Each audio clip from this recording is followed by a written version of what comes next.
Hey everyone, Shabby here and welcome back to our next episode of SWE Octane. We've got one more episode of Octane after this one before our big pay-per-view. And this evening we have some important matches and one #1 contendership match as well.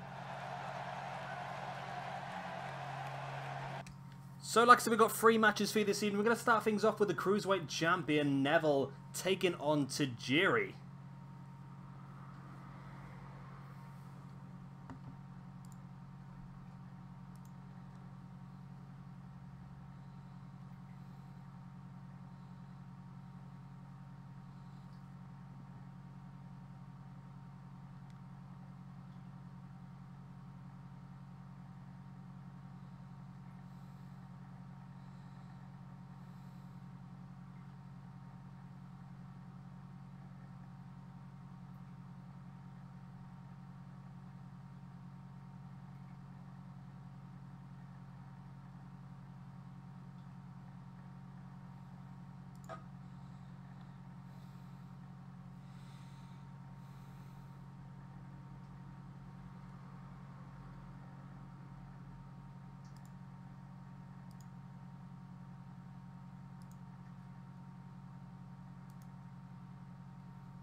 And here we go.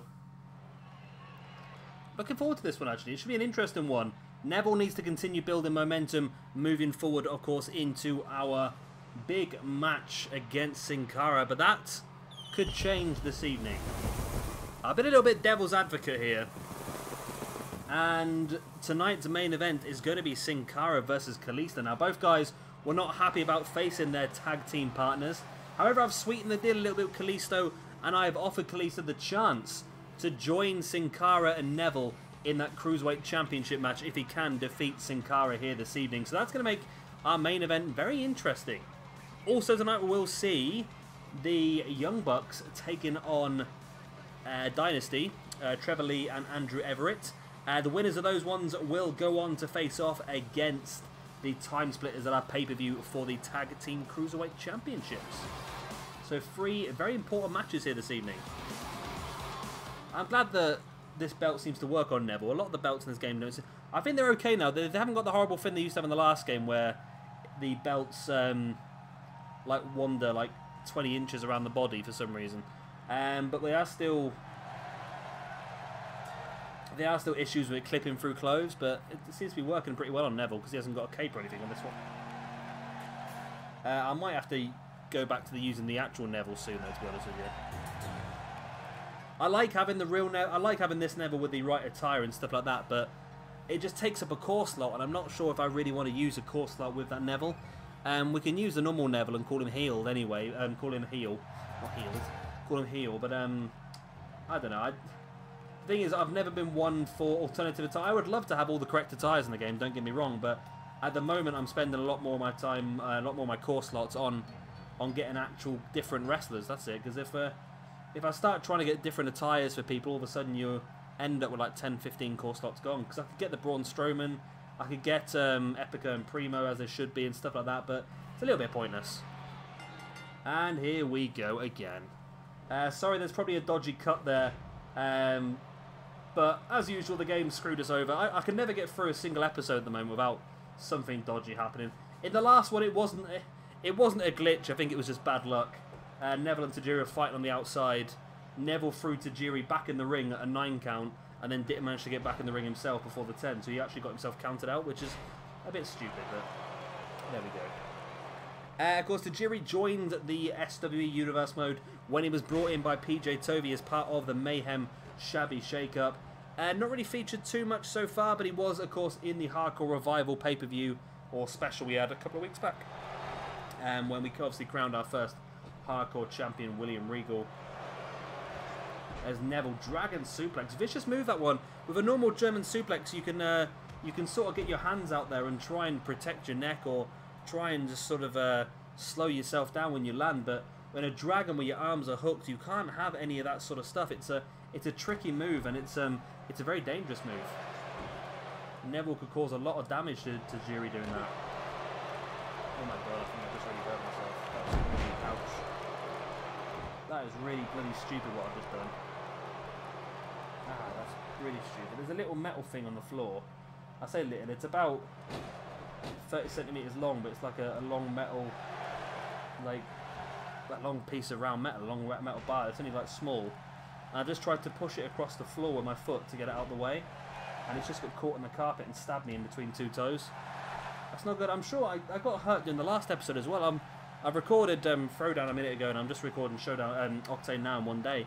And during Throwdown, I walked into the coffee table at one point when I went to open my window in the middle of a match. I don't think I actually put that on because I had to delete the match because it was a bugged ending. And now I've hurt myself doing this. I'm not very good at the moment, am I? I'm falling to pieces, people. I'm falling to pieces. Right, Neville bringing Tajiri back up now into a sit-out scoop slam. So Neville really wants his victory to continue building up momentum. I've told you about the matches, haven't I? I'm trying to remember now. It's so tricky. When I have to restart a match, I have to try and remember when I've told you things, not if I've told you stuff. Yeah, I'm sure I've told you about the two other matches coming up this evening. And we'll talk about them as we go along anyway. I'm pretty sure that was in the entrance, wasn't it? Yeah. Big kick there to the face by Tajiri on Neville. And Tajiri, instead of going for the pin, is up on the middle rope here, celebrating, maybe a little bit prematurely. You need to stay on a guy like Neville. Oh, green miss by Tajiri on Neville. Oh, but Neville... I keep saying this, don't I, a lot recently, about, I think that they should... there should be a limit to how easy it is to reverse after you've been hit by a signature or a finisher. Tajiri... boot to the side of the head of Neville. There's the pin. 1, 2... Oh, it's only a 2 count. I'm thinking now. We've already got that main event here this evening, but if Tajiri was to beat Neville one-on-one, would that force Tajiri into them? I don't know. I really don't know. It's not very fair on Sin Cara, is it, really? To put Tajiri in there as well, but... although we're not really been fair to Sin Cara tonight as it is anyway, have we, really? Because I'm playing my Dario Cueto character in this one, playing Devil's Advocate. I quite like that match, though. It's pretty cool, isn't it? Let's face it. I have a unique opportunity. Tajiri up on the middle rope. You know what I've done in a long time? I've not had a beer while I record an episode in a long time. That's a bit of a shame.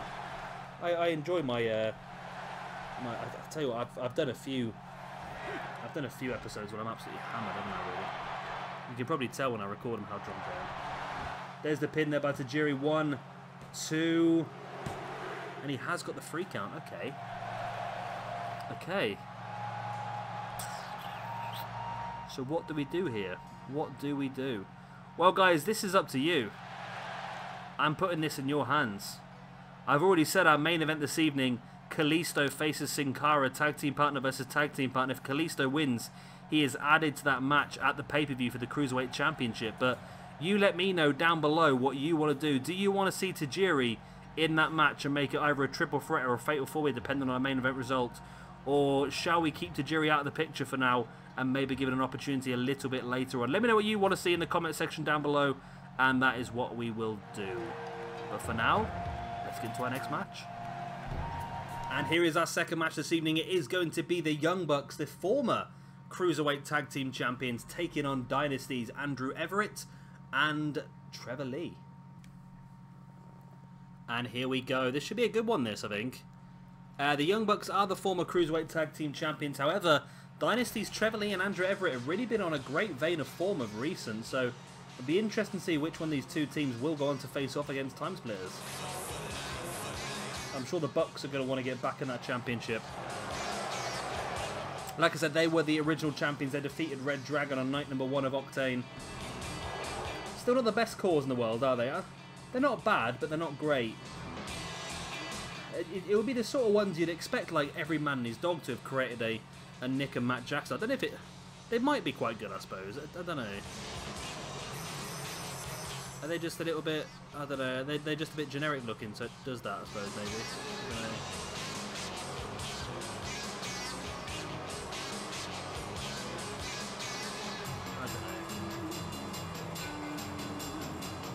We'll see. I think they've got a good chance here this evening. I don't know. It's tricky, isn't it? It's tricky because I think on paper, forgetting what's happened over the past few months, I would say that the Young Bucks would win this one. However, the form that Dynasty are currently in, Trevor Lee and Andrew Everett, it wouldn't surprise me if they pulled this one out the bag. And went the whole way, to be honest with you. It's going to be interesting to see exactly what happens. And interesting to see if a tag team match works. Well, we had a fail in the singles match, so hopefully the other two matches are going to run smoothly. Because I only generally have 1 or 2 matches fail per video. Which you guys don't obviously see, I cut them out. But, yeah, one reason I'm trying to get really far ahead of myself so I can wipe the game and start from fresh. Because I think that because I've been running it as it is, because I feel like it's got worse throughout the year. And I don't know if that's something to do with just all the deleting and re-downloading and deleting and re-downloading I keep doing. Whether that's just sort of screwed with the game a little bit. So yeah, I'm currently, like I say, I am going away for 2 weeks, which is why I'm recording a lot in bulk as well. So I don't know, where are we now? I am currently, this will put me 11 days ahead. Well, if I can get all of next week recorded, Mayhem, Showdown, Throwdown, Octane, and then get onto the pay-per-views, then we should be good to start afresh straight from the pay-per-view. Have a clean version of the... I'm going to delete the entire game off the PlayStation, reinstall it, then re-download everyone, recreate all the arenas. So the arenas might be slightly different after the next pay-per-view. But then again, they might be quite a bit different after the next pay-per-view. But yeah, I'm not going to give you too much information on that. Because it's a secret. I don't want to tell you. But it's coming. There's some big changes coming. Big changes. We're actually going to start using the blogger correctly as well. But we're going to use it properly. Not just for keeping track of results, but there's going to be a lot more involved in the blogger, which is going to make it a lot more interesting for you guys as well, hopefully. And we're going to try and keep track of everything a bit better as well, because I'm getting to that point again now where I'm getting a little bit lost. I'm trying to write down as many notes as I can, but every now and again, so do remind me, if I do ever promise something and forget to do it in the next episode, do remind me, because I've got a feeling I keep doing that. I keep catching myself every now and again editing things to put in what I promised, but sometimes I might forget it. Like if I promise we're going to do a match next week and then it turns out to be a completely different card and those two guys aren't even on the card, then yeah, I apologise. And I know it's probably... That's why I stopped doing like 7 shows or 6 shows in the universe, like 1 every day, because I just couldn't do it. I couldn't keep up with myself because I was just getting confused all the time. Great springboard lion salt there by Nick Jackson, who's in control of this match at this point in time. Like I said, it's a tricky one, this, because on paper you'd expect the Bucks to win, but based on recent form, I can't see past Trevor Lee and Andrew Everett, to be honest with you. And it'd be interesting, I don't know why I haven't done it yet, but maybe I should look at utilising the Bucks in the actual Throwdown tag team division as well. There's no reason they can't be involved in that. And I know I mentioned it the other day on Throwdown, didn't I, where I have a little bit of an issue where I'm sort of splitting the rosters. I don't mean to, but it's sort of pointless some people being on Mayhem and Throwdown because we only ever see them on Octane anyway. So, I don't know.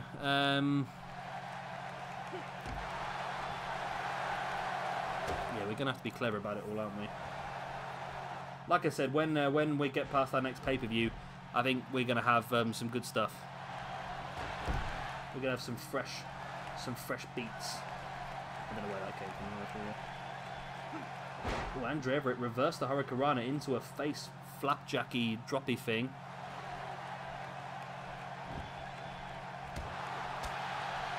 As now both members of Dynasty attacking Nick Jackson. There's a neck breaker. One team I'd love to have in this universe mode, and I've been looking at them for them, ever since the beginning of this game is the Christ brothers, or OA4K.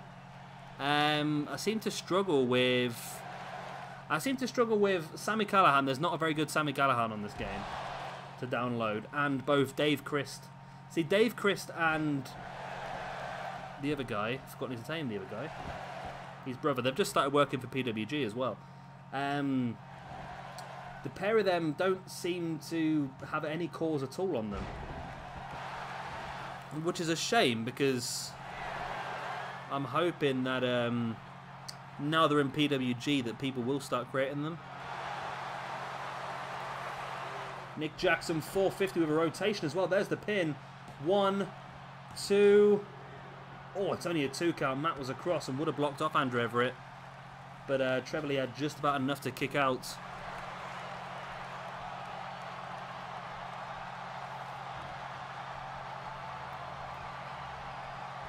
Nick Jackson bringing Trevor Lee back up to his feet. And we're going to get, I think we're going to get a bit more bang for your buck. Oh, we are going to get more bang for your buck. Oh, nice. I've not seen that in this game so far. There's the 450 now into the moonsault. And Nick Jackson's outside. Come on, Nick. You should be in the ring. There's the pin. 1, 2. Oh. See, if it was just cleverer. That is so ironic, isn't it? If it was just a little bit smarter, the game, and it would know that that Nick Jackson needs to stay in the ring after that 450, or at least take Andrew Everett off the apron.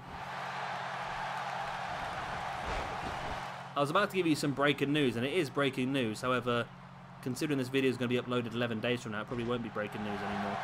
WWE have announced that the women's tournament will take place, the tapings of the women's tournament will take place on the 13th of July and the 14th of July in Florida. The first 2 competitor event will be taped for a network series. As PW Insider reported earlier this week, the current plan is to not release episodes as weekly episodic series, but instead release sets of episodes once as video on demand, similar to the original rollout of Holy Foley and Camp WWE. Okay, I'm not quite sure about that, to be honest. Okay, so they're not going to do it as a weekly episode show. They're going to release a chunk of episodes in one go. That's a bit weird way of doing it, actually, but it could work. As Nick Jackson re-enters the ring. And it's been a pretty hardcore match between these two teams. Both teams desperate to get this victory. Nick Jackson in with a pin. 1, 2, only a 2 count. Nick now dragging Trevor Lee across. Oh, he's got his feet up on the ropes. 1. And Andrew Everett's there straight away. Matt Jackson just not able to get in the ring. And I think this is the problem. When these matches go so long, they start to struggle with energy, and it's difficult to get across and stop people from coming into the ring.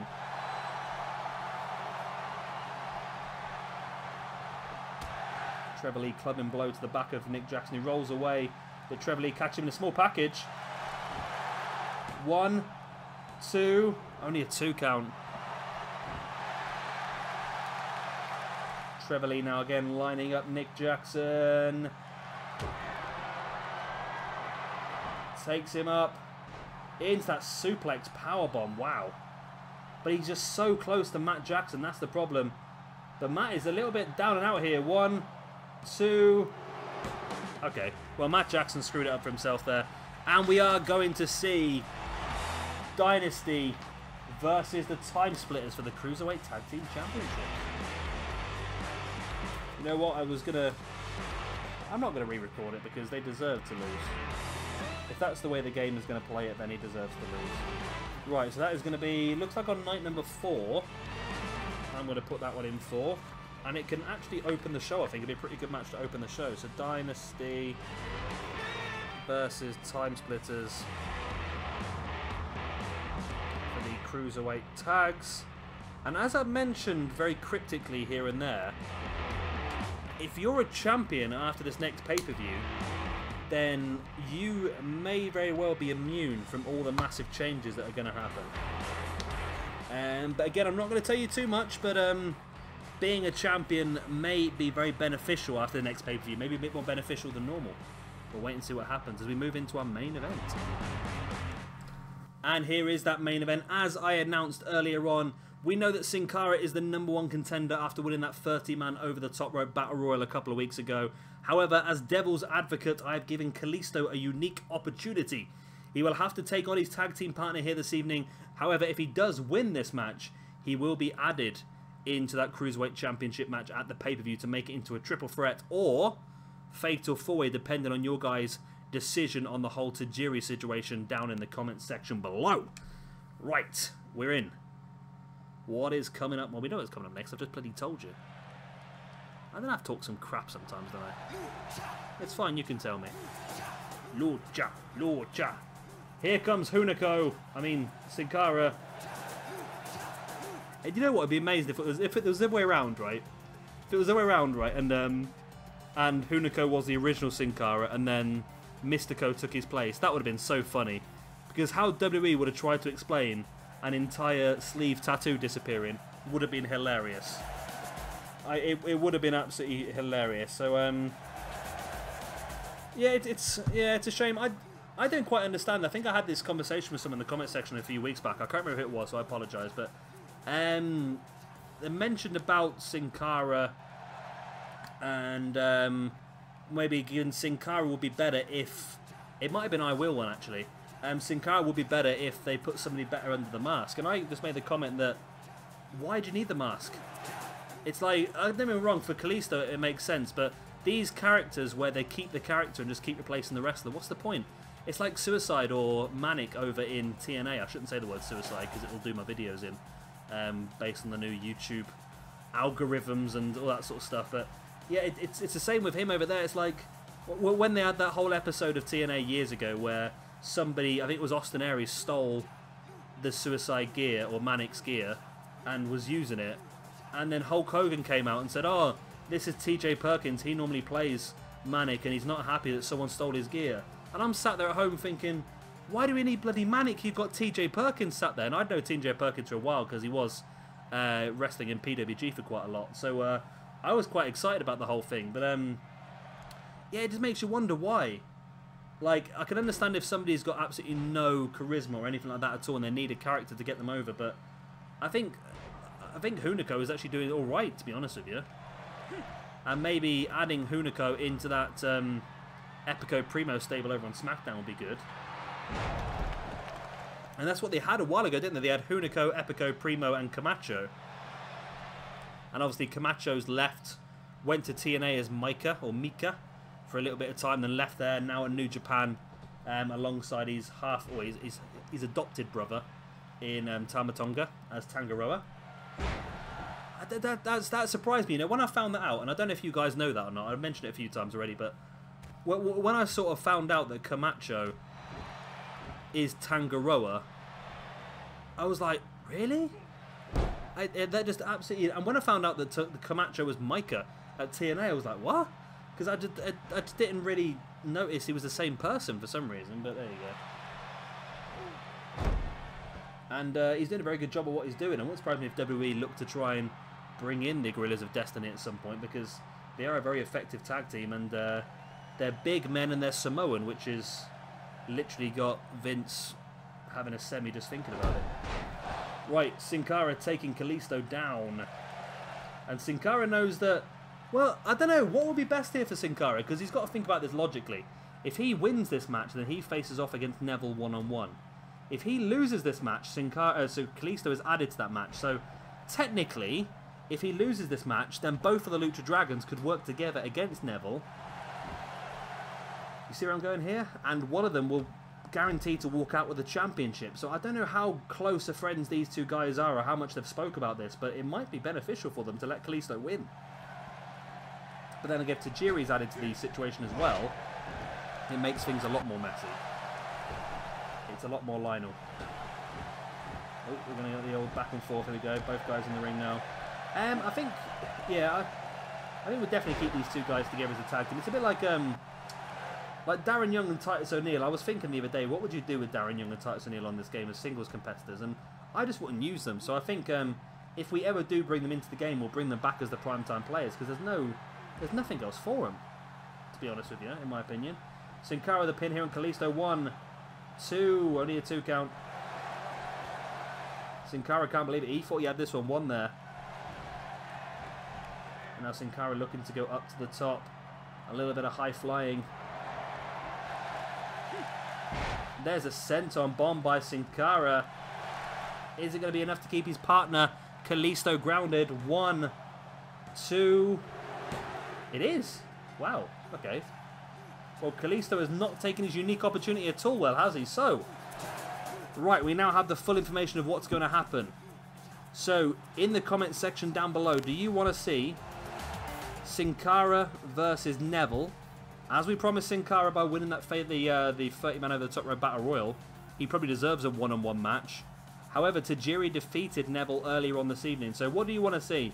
A triple threat with Sin Cara, Tajiri, and Neville, or one-on-one Sin Cara and Neville? Let me know in the comment section down below, and that is what we will push forward with. So right guys, that is the end of this episode. A little bit of a short one actually, isn't it? But that's the way the matches have gone, I suppose. Of course, if you have enjoyed it, do hit that like button and subscribe as well. And I shall see you all very, very soon for some more mayhem, I think, in a couple of days' time. I've been Shabby Gamer, thank you very much for watching, and goodbye! The one to